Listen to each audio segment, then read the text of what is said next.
নমস্কার বন্ধুরা, আজ আমি আলোচনা করব কিছু পিকুলিয়ার সিমটমের উপরে। যখন আমরা কেস টেকিং করতে করতে যদি কোনো পিকুলিয়ার সিমটম পেশেন্ট বলে, সেটা যদি আমরা সঙ্গে সঙ্গে মনে করতে পারি এটা কোন মেডিসিনে আছে, তাহলে কিন্তু আমাদের চট করে কেস টেকিং করতে খুব সুবিধা হয় এবং মেডিসিন সিলেকশানে তো খুবই সুবিধা হয়।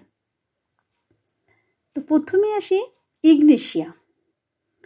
ইগনেশিয়া কি হয়, কানে একটা রোরিং সেন্সেশন হয়, একটা রোরিং সাউন্ড হয়, কিন্তু সে সাউন্ড মিউজিকে ভালো থাকে। গলার ব্যথা হয়, গলার ব্যথা কিছু শক্ত কিছু গিলতে গেলে তখন কিন্তু ব্যথাটা কমে, কিন্তু যদি লিকুইড কিছু খায় তখন ব্যথাটা বেড়ে যায়, গিলতে পারে না, লিকুইড কিছু গিলতে পারে না। পেটে একটা এমটিনেস সেন্সেশন হয়, কিন্তু এই এমটিনেস সেন্সেশনটা খেলে কিন্তু কমে না। যত কাশে তত কাশি হয়। Sexual desire with ইম্পোটেন্সি।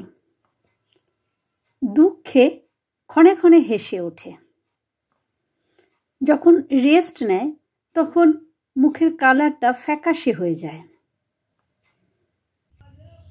গ্রাফাইটিসে কি হয়, যত আওয়াজ হয় তত ভালো শুনতে পায়। নাইট্রিক অ্যাসিডে জার্কিংয়ে মাথার যন্ত্রণা কমে। যখন সে জার্নি করে জার্নিতে তার মাথার যন্ত্রণা ভালো থাকে। ব্রোমিয়ামে নাবিকরা সারাটা লাইফে ডিউটি করে তারা জলে, কিন্তু যখন ল্যান্ডে আসে তখন তারা শ্বাসকষ্টে ভোগে। স্ট্যানামেটে কি হয়, উপর থেকে নিচে নামতে কোনো কষ্ট হয় না। স্ট্যানামেটে নিচ থেকে উপরে উঠতে কোনো কষ্ট হয় না, উপর থেকে নিচে নামতে খুব কষ্ট হয়।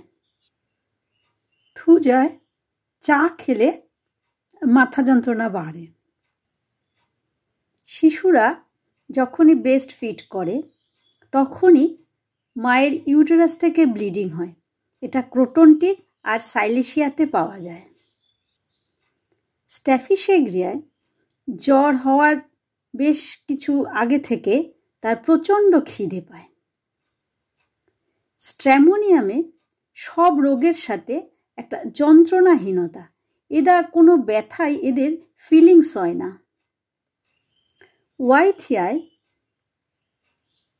যখন খুব শীত করে তখন আইস ওয়াটারের পিপাসা হয়, মানে প্রচণ্ড ঠান্ডা জল খেতে চায় যখন তার কাঁপুনি আসে, শীত করে, কিন্তু যখন তার জ্বরটা বেড়ে যায় তখন কিন্তু কোনো পিপাসাই থাকে না। কাশি হয় দিনের বেলা আর রাতে হয় ডায়রিয়া, এটা আছে ফেরামমেটে।